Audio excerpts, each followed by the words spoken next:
life. the kids, what I really think back and remember is when Rowan and I looked after the boat in Ley, when we went, and the girls looked after the meals or whatever they was doing, for going out and maybe staying overnight in Salamoa in our house.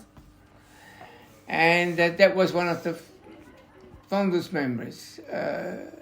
And then later on, when we shifted to Darwin, is the kids growing up and still we all together, They went to schooling there and we still very much together and did the fishing and diving and shooting geese and you name it, grabbing. And we was just the same again. We looked after the boat, Rowan and I. We made sure the boat was going and put it in the water.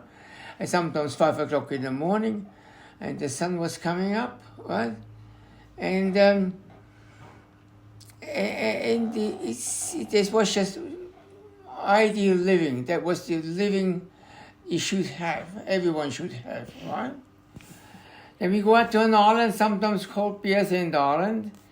And we would stay overnight there, and then you just had to lie the blanket down on the sand, and you sleep.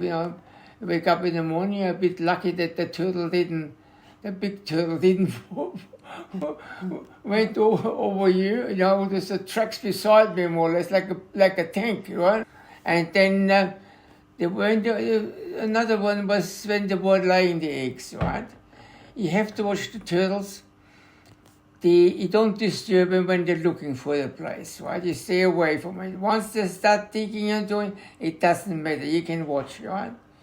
And we watched when she's laying the eggs, there was just something incredible, right? You would never do anywhere else, right?